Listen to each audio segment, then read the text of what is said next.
Hello everyone, welcome to my YouTube channel. So, in this part number 3 of chapter number 4, Vedic Religion and Culture, part 2, we will start with the Samakhya Darshan. In the previous part, we saw the 6 darshanas which are in the Upanishad, right? Now we will have a detailed view or a detailed explanation of these 6 darshanas, that is Samakhya Darshan, Yoga Darshan, Nyay, Veshik, Purva Mimansh and Uttar Mimansh. Starting with the Samakhya Darshan. If you have not watched the previous video, then please go and check out that video for a good understanding of this darshanas. This darshana written by Acharya Kapil occupies very important place in Indian philosophy. Indian philosophy में इसकी बहुत बड़ी importance है. किसने लिखा है? आचार्य कपिल ने. ये आपको याद रखना पड़ेगा. Two views are prevalent why this darshana is called Samkhya darshan. Samkhya दर्शन इसको क्यों कहते हैं? इसके 2 व्यूज है. One is that it is defined after counting 25 elements in number, and another is that the meaning of Samakhya is discussion or deliberation. पहला meaning है कि इसको डिफाइन किया आफ्टर काउंटिंग 25 एलिमेंट्स. 25 एलिमेंट्स को काउंट करने के बाद इसको नाम दिया गया. और दूसरा रीजन ये है कि सामख्य का मतलब होता है डिस्कशन और deliberation. Hence, as this darshana is projecting, मतलब होता है to plan something, ठीक है. The balanced thought of the elements of the creation, it is named as सामख्य दर्शन. इस दर्शन में हम एक प्लान बना रहे हैं कि हमें एक बैलेंस्ड थॉट चाहिए of the elements of creation. कौन सी चीज क्रिएशन है, क्या क्रिएशन है, इसका हमें एक बैलेंस थॉट चाहिए. इसीलिए इसको सामख्य दर्शन बोला गया है. The world is created by the duality of पुरुष एंड प्रकृति. पुरुष का मतलब होता है मैन, प्रकृति का मतलब है गॉड, ठीक है. इन दोनों से ही पूरा वर्ल्ड बना हुआ है. अगर इन दोनों में से एक नहीं हुआ तो भी ये दुनिया खत्म हो जाएगी. While unaccepting the existence of God, God का एग्जिस्टेंस ये एक्सेप्ट नहीं करते. This scripture has called सत्व, that is goodness और balance, राजस and तामस. तामस का मतलब होता है एंगर. The attributes of प्रकृति. राजस का मतलब होता है क्वालिटी और द टेंडेंसीज. ये सारे एट्रीब्यूट्स है प्रकृति के. प्रकृति का एट्रीब्यूट मतलब कि उसका एक फीचर है, ठीक है. Samkhya calls knowledge and prudence wisdom the instrument of moksha. देखो इसमें क्या कह रहे हैं कि सामख्य एक दर्शन है उपनिषद का, ठीक है. किसने लिखा है? कपिल ने लिखा है. इसमें 2 रीजन है, उसकी वजह से इसको सामख्य दर्शन कहते हैं. पहला है कि 25 एलिमेंट्स को काउंट करने के बाद इसको लिखा गया, और दूसरा है कि डिस्कशन और डेलिब्रेशन इसका मतलब होता है. इसमें क्या डिस्कस किया है? Elements of creation. दूसरी चीज, जो ये पूरा वर्ल्ड है वो पुरुष और प्रकृति से ही बना गया है, और इस प्रकृति के एट्रीब्यूट्स क्या है? राजस, सत्व एंड तामस. और इंस्ट्रूमेंट ऑफ मोक्ष क्या है? Prudence and knowledge. नॉलेज और विजडम ये दोनों ही इंस्ट्रूमेंट है मोक्ष के. इससे ही हम मोक्ष की प्राप्ति कर सकते हैं. Now let's move on to the yoga darshan. Yoga is the excellent wealth of the spiritual path of Indians. Spiritual path वाले जो इंडियंस है उनका एक एक्सेलेंट वेल्थ है yoga. Every darshan scripture considers the process of yoga as the instrument of moksha. सारे ही जो दर्शन है वो योगा को एक इंस्ट्रूमेंट मानते हैं मोक्ष का. In yoga darshan the prevention of the tendency of the mind is termed as yoga. Prevention of tendency of mind, जो माइंड हर जगह भागता है, ठीक है, उसमें इतने सारे विचार आते हैं, उसको कम करना, उसकी टेंडेंसी को कम करना, उसको ही योगा कहते हैं, ठीक है। योगा सूत्र of Maharshi Patanjali is the first volume of yoga Darshan. Volume का मतलब होता है चैप्टर। जो ये योगा दर्शन है, इसका फर्स्ट चैप्टर है महर्षि पतंजलि के द्वारा लिखा गया योगा सूत्र। This Darshan thinks of the practical way of reaching the truth. Truth को हम कैसे प्रैक्टिकल वे में अटेन कर सकते हैं, वो चीज यहाँ पे लिखी गई है। No philosophical ideology is found on jiva, jagat and ईश्वर। ईश्वर मतलब गॉड, जगत मीन्स द वर्ल्ड, एंड जीव मतलब कि जो इंसान है या जो आत्मा है, हम कुछ भी बोल सकते हैं। उसके ऊपर कोई भी फिलोसॉफिकल आइडियोलॉजी नहीं है। Patanjali has named the 3 instruments in Yoga Sutra, तप, स्वाध्याय that is exercise, and Ishwar प्रणिधान that is surrender। ये तीनों इंस्ट्रूमेंट्स है योगा सूत्र के। मतलब इन तीनों चीजों को हमें करना पड़ेगा। तप मतलब कि मेडिटेशन या फास्ट भी हो सकता है, इसका मीनिंग। स्वाध्याय का मतलब है एक्सरसाइज, और ईश्वर प्रणिधान का मतलब है surrender. Surrender to whom? To God. Yama, niyama, asana, pranayama, pratyahara, dharana, dhyana and samadhi are the 8 instruments known as ashtanga yoga. This is very important. ये 8 नाम को आपको याद रखना ही पड़ेगा। इसको अष्टांग योगा कहते हैं।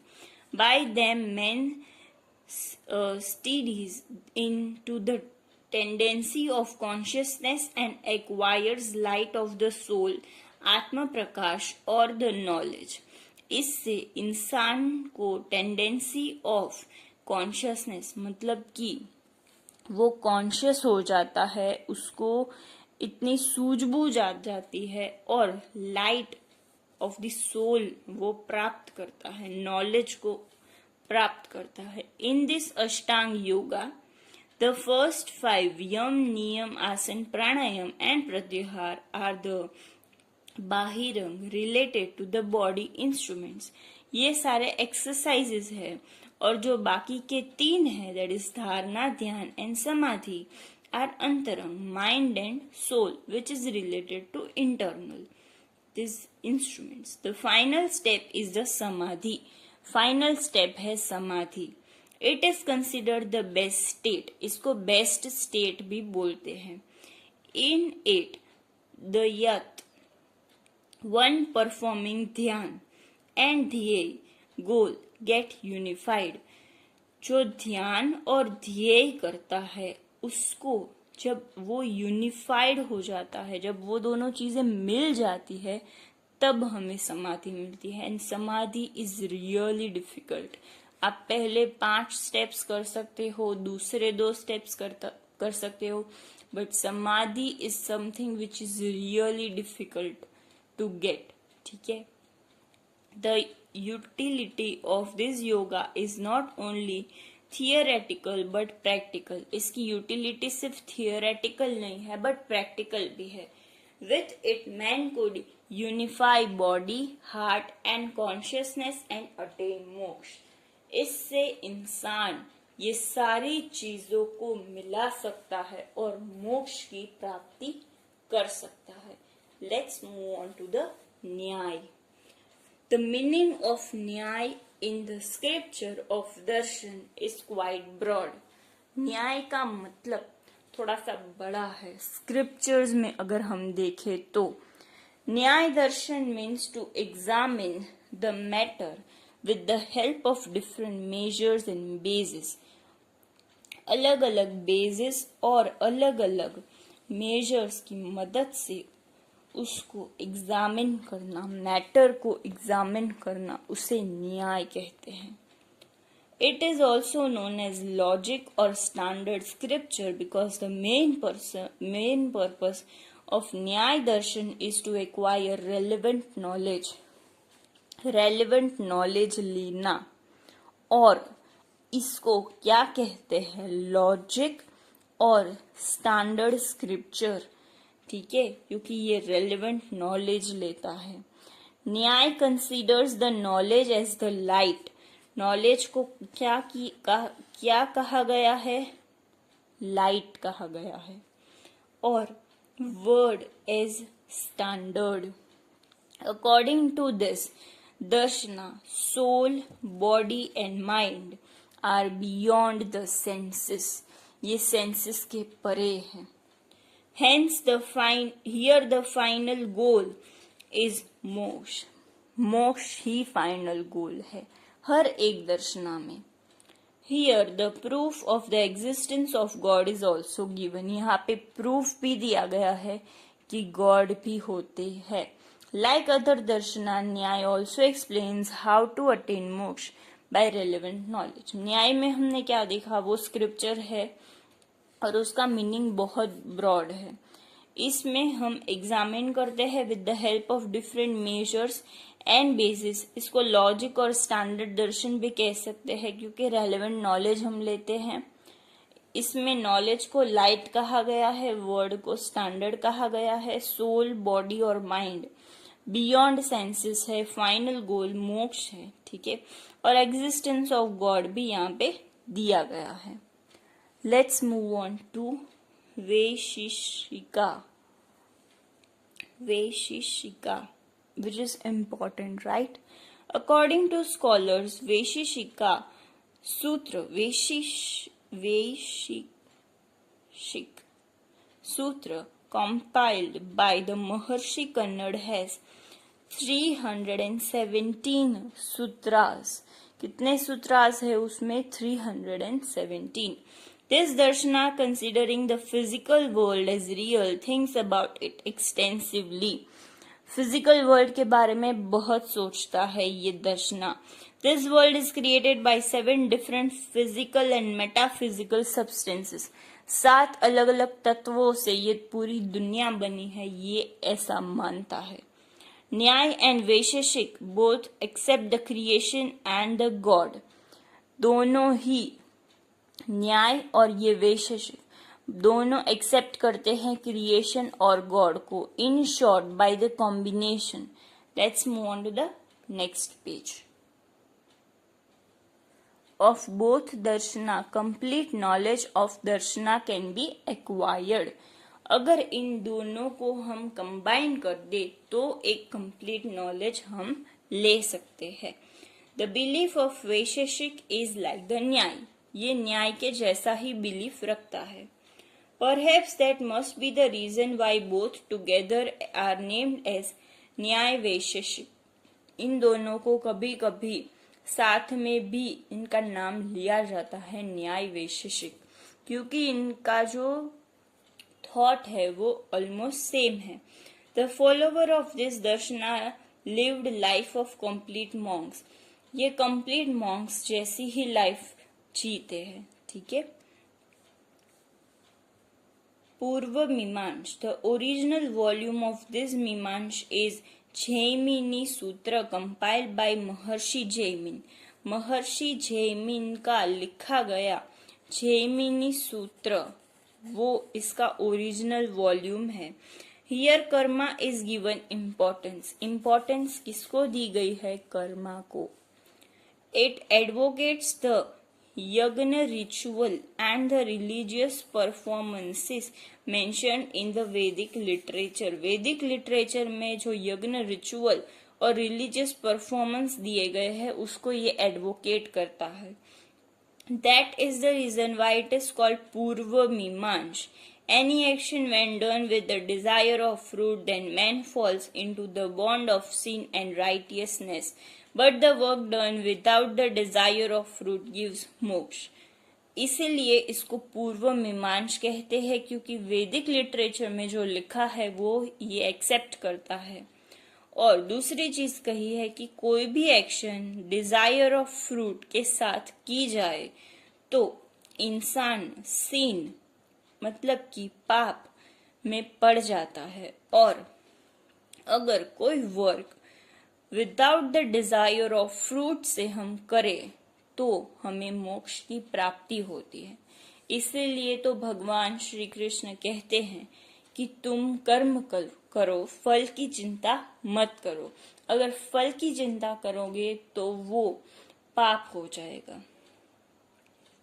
Consequently, everyone should work without the desire of fruit to attain self-knowledge. Here there is a discussion about karma and rebirth, hence it is also called as कर्म मीमांस। कर्म और रीबर्थ के बारे में यहाँ पे बात हुई है, इसीलिए इसको कर्म मीमांस भी कहते हैं। इसके 3 नाम हैं, पूर्व मीमांस, जैमिनी सूत्र और कर्म मीमांस। It is also darshan of religious performance, hence it is also called as practical oriented darshan। ये इसका चौथा नाम है, practical oriented darshan। The principles related to karma and rebirth, Shakti and Apurva are given by the Purva Mimans। ये जो principles है related to karma and rebirth, which is Shakti and Apurva, वो भी पूर्व मीमांस ने ही दिए गए हैं। Let's keep till this. In the next part, we will continue this chapter with the Uttar Mimans।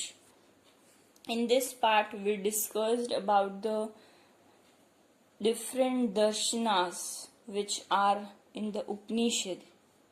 If you like this video, please like, share and subscribe to my channel for more such videos. Till then, take care and bye.